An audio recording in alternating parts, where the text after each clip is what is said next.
어두운 시대, 어두운 상황에도 환히 빛나는 사람들이 있습니다. 오늘 본문 속 에스라가 그런 인물입니다. 에스라가 살았던 시대는 나라가 몰락한 지 이미 오래고 포로 생활이 어느덧 익숙한 일상이 되어버린 그런 시대였습니다. 여전히 힘은 우리가 쥐고 있지 않고 다른 남이 쥐고 있고 페르시아가 쥐고 있고 또 이 에스라가 살아가는 장소는 오늘날 이라크에 해당하는 먼 바빌론 땅에서 나라 잃고 고향 잃고 그런 유다인으로 살고 있는데 그 이방 땅에서도 에스라는 빛이 납니다. 여러분, 에스라가 어떤 인물인지 그 인물 묘사가 에스라서 7장에 나오는데요. 그거 잘 읽어보면 참 대단한 인물입니다. 일단 집안이 대단해요.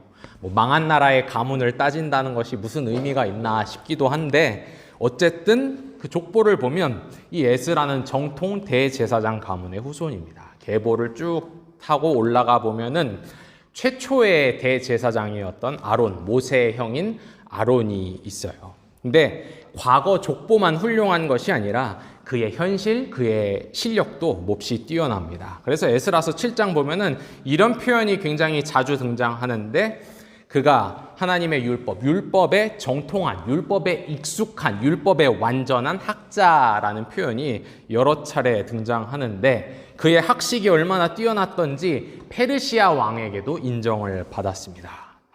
페르시아의 입장에선, 페르시아 황제 입장에서는 이스라엘 유다가 식민지니까 이 식민지에 대해서 좀 잘 알고 잘 관리할 필요가 있었는데 가만히 보니까 자신의 제국 안에 족보도 좋고 정통 제사장 가문 출신이고 또 율법에 아주 탁월한 학식을 가진 학자가 하나 있더란 말이죠.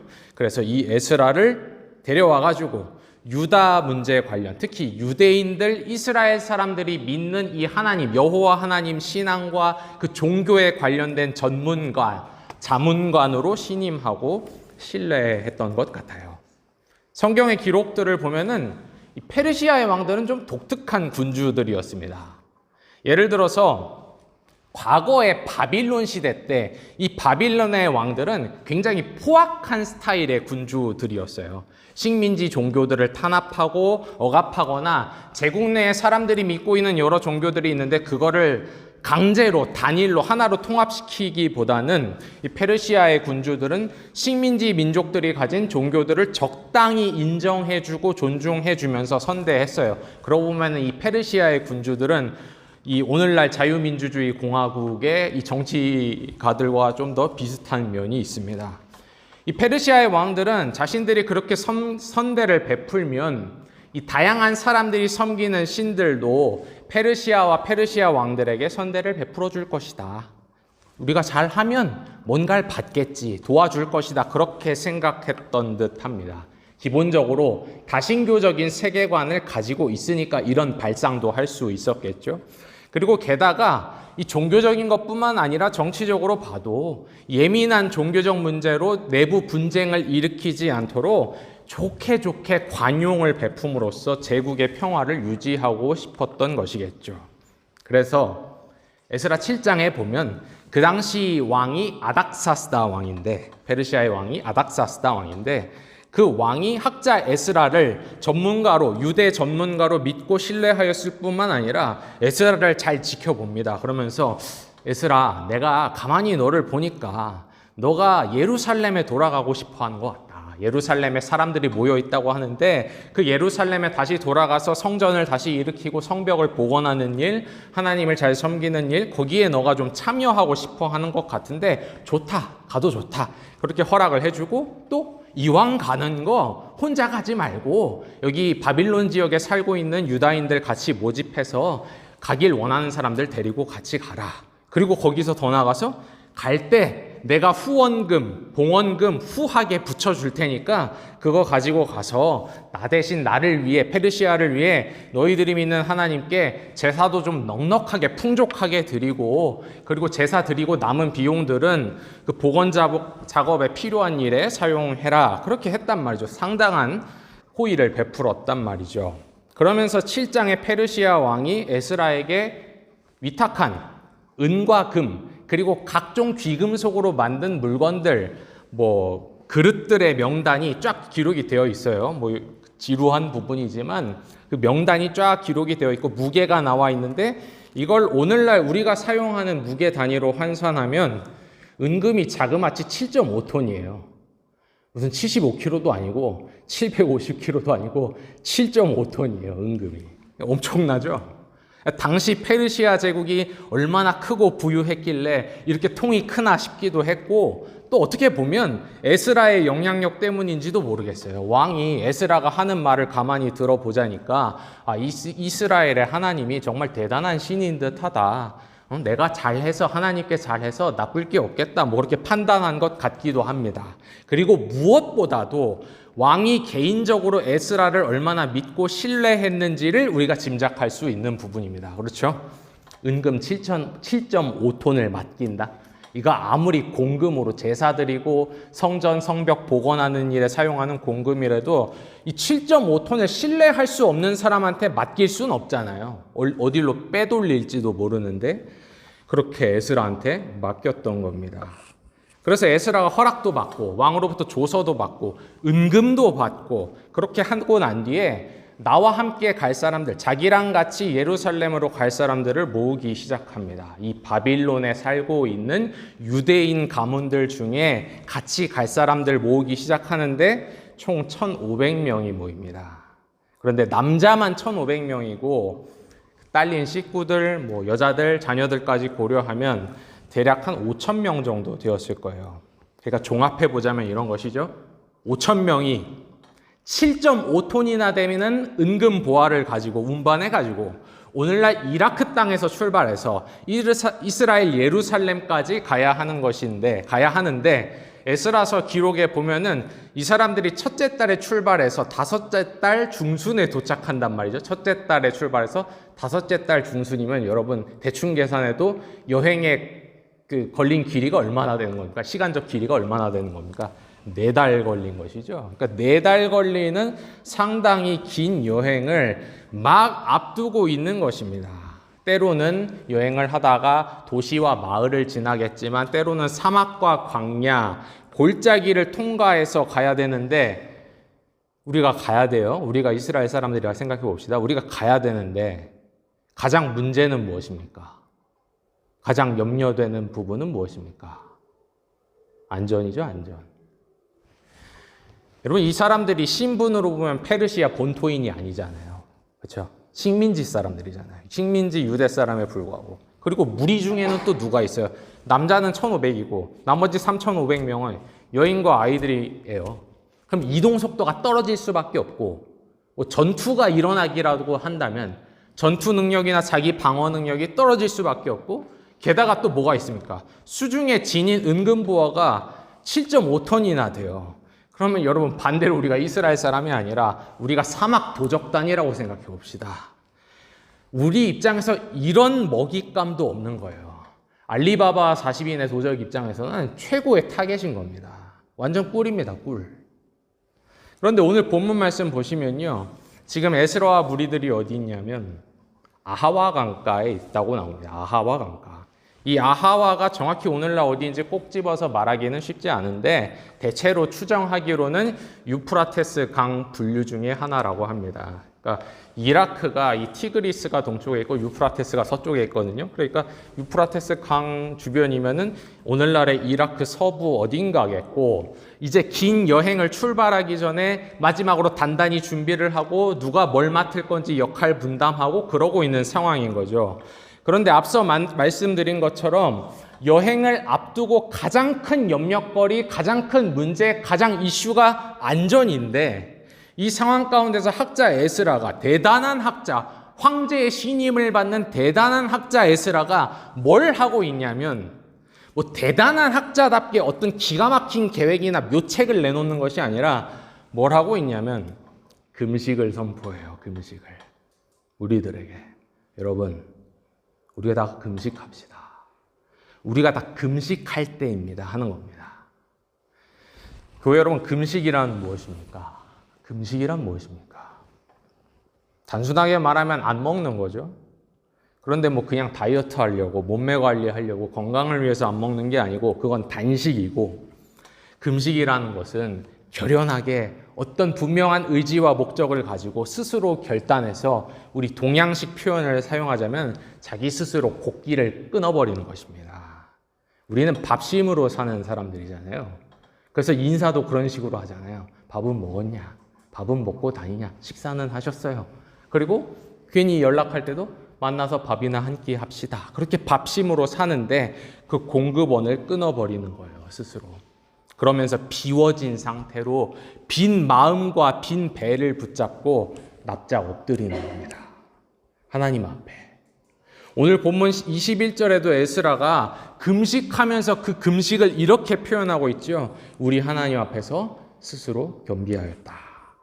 겸손히 납작 엎드려서 주님이 우리를 보셔야 됩니다. 주님이 우리를 봐주셔야 됩니다. 우리가 곡기를 끊었습니다. 이게 우리 앞에 있는 일이 우리가 음식 먹고 힘내고 화이팅해서 될 일이 아니라 주님이 우리를 봐주시고 주님이 여기 개입해 주시고 도와주시고 주님이 은혜를 베푸셔야 우리가 살 수 있습니다. 그래야 우리가 삽니다. 그렇게 모든 것을 비운 채 엎드려 간구를 드리는 겁니다. 배고픈 상태로 그냥 멍하게 축 늘어져서 시간을 보내는 것이 아니라 굶주린 상태인데 굶주린 상태 가운데 하나님을 또렷이 바라보고 주목하면서 그분께 간구하는 겁니다. 그게 금식이라는 거죠. 그렇다면 교회 여러분, 에스라와 무리들이 금식하면서 무엇을 간구하고 있습니까? 무엇을 간구하였습니까? 21절에 이렇게 나옵니다. 우리와 우리 어린아이와 모든 소유를 위하여 평탄한 길을 그에게 간구하였다. 이렇게 나와요. 평탄한 길, 평강 달라고. 주님이 직접 평강 달라고 간구하는 겁니다. 여러분 지난 주일 말씀 기억하시죠? 한 주밖에 안 지났으니까 기억하시리라고 믿습니다. 이런 내용이었죠. 아무것도 염려하지 말고 오직 기도와 간구로 감사함으로 하나님께 아뢰라. 그리하면 지각을 뛰어넘는 하나님의 평강이 그리스도 예수 안에서 임해서 너희의 마음과 생각을 지키시리라. 너희를 지키시리라. 그랬었잖아요. 하나님의 사람들이 평강을 구하는 건데, 평강이란 인간이라면 누구나 원하는 것인데, 누구나 바라는 것인데, 하나님의 사람들이 가진 독특한 차이란 그 평강, 참된 평강을 주실 수 있는 분이 하나님이심을 믿고 그 하나님을 바라보면서 그 하나님께 간구를 드리더라는 겁니다. 평강 주세요. 모두가 평강을 원하지만 당신께서 주실 수 있습니다. 평강 주세요. 그런데 교우 여러분, 우리가 생각을 좀 더 해보면, 생각을 이어나가 보면 에스라가 지금 보이는 이 모습이 과히 그리 좋아 보이지만은 않아요. 좀 삐딱하게 생각해 보면. 어떻게 보면 분명히 경건함과 믿음에서 나오는 어떤 결단이고 행동 같긴 한데 다르게 삐딱하게 보면 이렇게 무모한 간구도 또 없어요. 차라리 만약 에스라에게 아무것도 없었더라면, 에스라라는 인물에게 아무런 힘도 영향력도 없었더라면 차라리 이해할 만해요. 금식하며 간구하는 것, 하나님을 의지하는 것에는 그에게는 아무런 선택지가 없다, 아무런 방법이 없다, 그렇게 납득이 갔을 테니까요. 그런데 제가 오늘 본문 말씀의 배경에 관해서 앞서 쭉 설명을 드렸듯이 에스라라는 인물은 7장에 나오는 내용이지만 페르시아라는 세상 가운데서 꽤 큰 특권과 영향력을 가진 인물이에요.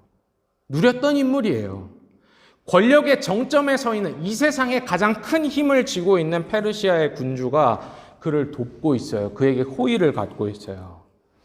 그렇다면 여러분, 이 상황 가운데서 합리적인 선택은 무엇입니까? 예루살렘까지 가도록 이미 조서를 써줬고 사용하라고 흔쾌히 7.5톤의 은금을 내어준 왕에게 다시 찾아가 우리가 무사히 예루살렘까지 여행을 마칠 수 있도록 경비 병력 얼마 붙여주세요라고 요청하는 것이에요. 에스라가 그 요청을 했더라면, 그러니까 에스라가 무모하지 않은 간구를 페르시아의 왕, 세상에 힘을 쥔 자에게 했더라면 그 요청이 분명 받아들여졌을 겁니다. 그걸 어떻게 이렇게 확신할 수 있냐? 오늘 본문 22절 후반부 문장 보면 에스라 자신도 그걸 알아요. 그 가능성이 매우 높다는 걸 알아요. 이렇게 말하죠. 왕에게 나아가 길에서 적군으로부터 도적들로부터 우리를 보호해줄, 우리를 지켜줄 보병과 마병, 왕의 힘, 우리를 도울 보병과 마병을 구하기만 한다면, 그가 구하기만 한다면, 간구하기만 한다면 그게 현실이 될 것임을 에스라도 알아요. 여러분 생각해보면 그래요. 이미 호의를 베풀어준 왕의 입장에서도 차라리 경비병력을 처음부터 얼마 정도 붙여주는 게 마음이 안심돼요. 그렇죠? 이미 7.5톤의 은금을 내줬는데 이걸 가지고 가다가 사막 도적단에 뺏길 바에야 내 힘으로 지켜주는 게 속 편해요. 그리고 에스라가 그 간구, 합리적인 간구를 페르시아 왕에게 했기만 했더라면 함께 예루살렘으로 동행하려 하는 5천 명의 사람들도 처음부터 근심과 염려를 덜 수 있어요. 왕의 군대가 우리와 함께한다. 페르시아 제국의 군대가 우리와 함께하는데 어떤 미친 도적단이 우리를 공격하겠나? 안심이 돼요. 염려가 사라져요. 그리고 그뿐만 아니라 오늘 이 말씀을 읽는 우리들도 이야기가 설령 그렇게 바뀌었다 하더라도 충분히 이해하고 공감할 수 있어요. 왜냐하면 그렇잖아요. 꼭 세상 사람이 아니라 신앙의 관점에서 봐도 세상에서 가진 것 잘 활용하고 누리고 선용하는 거 그거 좋은 거잖아요. 믿는 사람들도 그거 해야 된다고 말하잖아요. 그렇죠? 가진 것 받은 것 잘 누려서 잘 사용하자. 하나님 뜻대로 잘 선용하면 된다. 성경에 봐도 그런 이야기 많죠. 믿는 자들이, 하나님의 사람들이 늘 가난하고 늘 연약하고 늘 궁핍하기만 한 거 아니잖아요. 성경에 그런 이야기만 있는 거 아니잖아요. 우리 현실도 마찬가지지만. 에스라만 봐도 안 그렇잖아요. 그리고 페르시아 시대 때만 보더라도 왕의 왕후의 신분까지 올라간 에스더는 어떻고, 또 시작부터 페르시아 왕의 술 맡은 관원 느헤미야는 또 어때요? 그리고 옛 바빌론 제국 때 시대를 되돌아봐도 바빌론 왕의 주요 참모가 되고 고위직에 올랐던 유명한 다니엘과 세 친구들은 또 어때요? 자기가 가진 것, 자기가 받은 것을 이거 하나님이 주신 거야. 이거 하나님이 내게 맡기신 거야 라고 여기며 하나님의 뜻을 따라 선하고 유익한 방향으로 사용하면 되잖아요. 이걸 우리가 소위 청지기 의식이라고 부르잖아요. 근데 여러분, 에스라도 알아요. 그걸 알아요. 자신이 가진 것, 자신이 받은 게 하나님 주신 거라고 알아요. 여러분 에스라서 7장 28절 보면은 거기에 분명한 에스라의 자의식이 있어요. 에스라가 이렇게 말합니다. 나로 왕과 그의 보좌관들 앞과 왕의 권세 있는 모든 방백의 앞에서 하나님이 은혜를 얻게 하셨도다. 알아요. 내가 일개 식민지 유다인에 불과하지만 내가 이렇게 큰 특권과 왕의 호의를 받는 이유? 하나님이 내게 주신 거다. 그거 알아요. 그런데 여러분, 분명 왕에게 많은 걸 받았는데 그건 틀림이 없는데, 그리고 이 모든 혜택들과 특권들이 하나님의 선하신 뜻과 은혜 가운데 있음을 에스라도 아는데, 놀랍게도 에스라는 왕에게 완전한 보호, 자신을 비롯하여 하나님의 백성들의 평강을 간구하지 않아요. 왕에게 간구하지 않아요. 전적으로 왕을 의지하는 길을 선택하지 않았어요. 이건 그러면 안 되는 문제라고 판단했어요. 평강을 왕에게 의탁하면 안 된다라고 판단했어요. 그래서 합리적인 간구를 페르시아의 왕에게 드리기보다 무모해 보이는 간구를 금식을 하면서 보이지 않는 하나님께 드렸습니다. 교회 여러분, 에스라는 왜 그런 선택을 했을까요? 왜 그랬을까요? 왜 합리적으로 자신이 가진 영향력을 사용하는 것보다 무모한 간구를 드리는 편을 택했을까요? 오늘 본문 22절 보면 그 이유가 나와 있습니다. 22절에 후반부 마지막 문장을 보면 이렇게 나오죠. 왕에게 구하기를 부끄러워하였습니다. 왕에게 구하기를 부끄러워했다. 표면적으로 이 문장을 보면 부끄러웠다. 이미 너무 많은 걸 받아버렸는데 또 왕한테 가서 또 뭔가를 부탁하기가 부끄러웠다. 체면이 서지 않았다. 어떻게 사람이 염치가 있지? 계속 부탁만 하겠냐? 받기만 하겠냐? 그러니까 에스라 개인의 체면과 부끄러움 때문에 할 수 없었던 것처럼 보입니다. 그렇다면 누군가 에스라에게 찾아와 이렇게 따질 수도 있겠죠. 당신이 그렇게 큰 일과 책임을 맡은 사람인데 고작 자기 체면 하나 꺾지 못하고 부탁하면 되는 거를 부탁 안 하면 당신이 되겠는가? 당신이 제대로 된 리더인가? 뭐 그렇게 따질 수도 있겠죠. 그런데 여러분 본문 22절 잘 보시면 이건 단순히 에스라 한 사람의 개인의 체면, 자존심 문제가 아니에요. 22절 전반부를 보시면요. 에스라가 과거 왕에게 했던 말이 있습니다. 에스라가 과거 왕에게 전했던 말이 있어요. 그게 무엇입니까? 22절에 나옵니다. 우리 하나님의 손은 자기를 찾는 모든 자에게 선을 베푸시고 자기를 배반하는 모든 자에게는 권능과 진노를 내리신다 하였으므로. 에스라가 한 말입니다. 과거에. 그러니까 여러분 에스라는요. 에스라가 살았던 시대. 세상의 힘과 패권을 페르시아가 쥐고 있던 시대. 그 페르시아 왕에게 그리고 그로 상징되는 페르시아라는 세상 전체를 향해 하나님이 살아계심을 전했어요. 하나님이 살아계신다라고 말했어요. 하나님은 죽은 우상이 아니다라고 말했어요. 하나님은 인간이 만들어낸 신이 아니라고 말했어요. 우리 하나님은 살아계신다. 그 살아계신 하나님의 손이 역사하신다.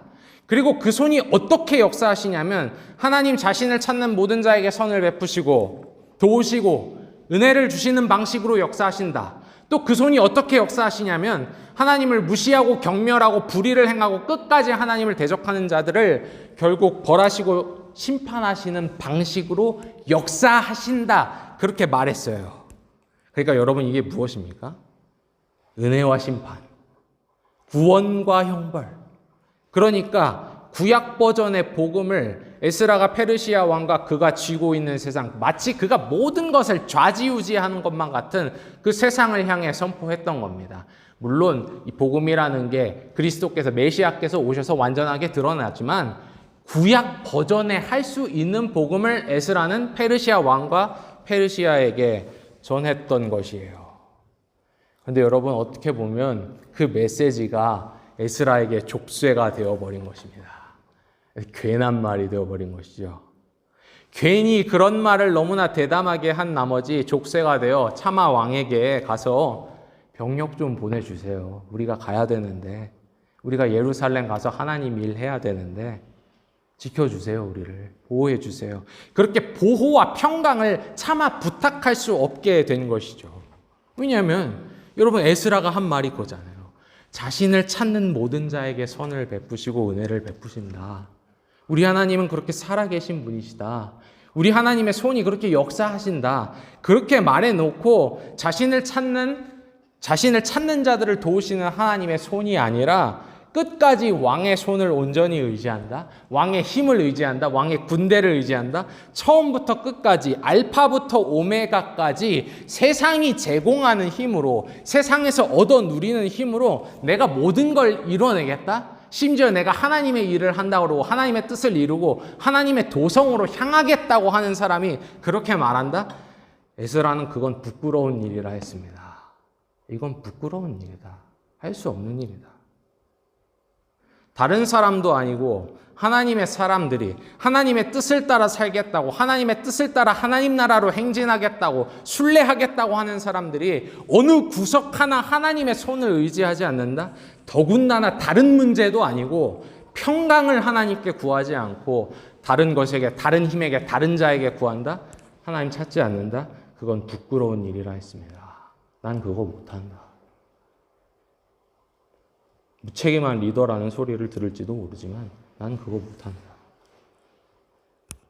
말한 바, 내가 말한 바, 내가 믿는 바, 내가 고백하는 바와 전혀 다르게 사는 것이기에 내 스스로에게도 부끄러운 일이고, 내 스스로에게 부끄러울 뿐만 아니라 살아계신 하나님, 내가 분명 살아계신다고 말했던 그 하나님을 마치 죽은 우상, 하나의 토템, 역사하실 손과 능력이 없는 분 취급하는 것 같아 내가 이거 도저히 못하겠다. 하나님께 부끄러운 일이라 했습니다. 그런 부끄러운 일은 할 수 없다. 하지 않겠다. 나는 오히려 하나님의 사람답게 하나님께 찾아가서 평강을 구하겠다. 분명 내가 세상에서 많은 것을 갖고 많은 것을 누리고 있고 많은 혜택과 특권을 쥐고 있지만 이 순간, 이 선택의 순간에는 마치 아무것도 가지지 않은 자처럼, 아무것도 없는 자처럼 하나님 앞에 나아가 금식하며 다 비우고 내려놓으며 그분께 평강을 간구하겠다. 그러면서 말했습니다. 나와 함께 믿음의 길을 걸으며 하나님의 도성을 향해 함께 가려는 형제 자매 여러분, 여러분도 나와 함께 금식합시다. 하나님 앞에 금식합시다. 살아계신 그분, 자신을 찾는 모든 자에게 선을 행하시며 은혜를 베푸시는 그분 앞에 우리가 금식합시다. 그리고 그분께 평강을 구합시다. 너무나 무모해 보이는, 그러나 반드시 믿음에서 비롯된, 믿음이 없으면 도무지 할 수 없는 그런 선택을 에스라가 내렸던 것입니다. 사랑하는 교우 여러분, 에스라는 정령 왕 앞에서 괜한 말을 했던 것일까요? 그 말이 족쇄가 되어 보이지 않는 자께 무모한 간구를 했던 것일까요?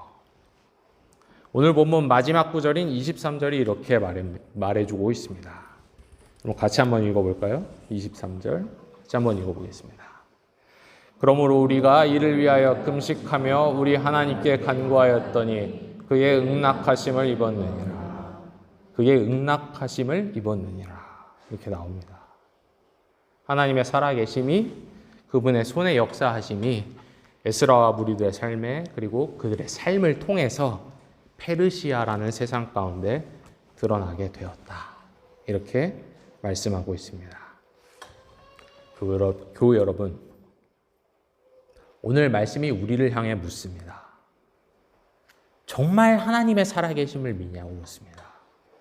정말 하나님의 살아계심을 믿는가? 그분의 손이 임하여 역사하심을 정말 믿는가?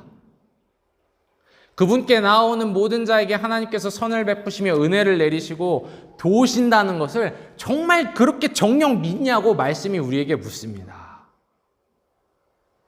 정녕 그것을 믿는다면, 그렇다면 근심과 염려가 찾아올 때, 위기가 찾아오고 평강이 흔들릴 때 도대체 뭘 찾냐고, 뭘 붙드냐고, 누구에게 가장 먼저 찾아가냐고 말씀이 묻습니다. 그래서 어디에 가냐? 어디 가서 간청하냐? 크던 작던 나름대로 가지고 있는 게 있습니다. 그렇죠? 여러분, 크던 작던 나름대로 가지고 있는 게 있어요. 우리가 쥐고 있는 게 있어요. 누리고 있는 게 있어요. 뭔가가 우리한테 분명히 있겠죠. 그런데 그것 의지하지 않고 하나님께 나아가 엎드려서 다 비워내고 내려놓고 금식하며 오롯이 그분께 평강을 간구할 그런 의지가 있냐고 묻습니다. 그리고 그 의지를 물을 뿐만 아니라 그런 모습이 있냐고 묻습니다. 말씀이 우리의 믿음의 실체를 물어요. 알맹이가 있냐, 그 말에. 그 신앙 고백의 알맹이가 있냐 묻습니다. 그리고 사랑하는 교회 여러분, 오늘 말씀이 우리를 향해 물을 뿐만 아니라 우리를 향해 도전합니다. 혼면합니다. 우리를 부릅니다. 어두운 시대, 어두운 상황 가운데서 여러분이, 우리가 환히 빛나는 사람들이 되어달라고 부릅니다. 믿음의 사람들, 정말 믿음으로 사는 사람들이 되어달라고 그렇게 부릅니다. 가시적인 것이 전부처럼 여겨지는 세상 가운데서 보이지 않는 하나님의 손을 의지하며 하나님의 살아계심을 삶으로 드러내달라고 말입니다. 그걸 보여줘라. 간구함이 있고 응낙하심이 있는 걸 보여줘라, 세상에. 여러분, 이 부름에 응답하시겠습니까? 믿음으로 간구하여 그의 응낙하심을 받는 길, 그것을 바라며 살아가는 길을 여러분 선택하시겠습니까? 부디 바라기는 주 우리 하나님께서 우리에게 믿음을 더하시길 간구합니다. 우리를 통해 당신의 살아계심을 에스라가 전했던 것처럼 그분은 자신을 찾는 모든 자에게 선을 베푸시고 은혜를 베푸시고 도우시는 분이심을 우리가 드러내길 소원합니다. 이 말씀을 받고 도전을 받아 주를 바라보며 주께 겸손히 간구드릴 때, 필요하다면 금식을 하면서 모든 것을 비워내면서 간구드릴 때 주께서 주시는, 주님만이 주실 수 있는 그 평강이 우리 안에 임하기를, 우리 안에 주어지기를, 우리를 지켜주기를 성삼위 하나님의 이름으로 간구하며 축원합니다. 아멘.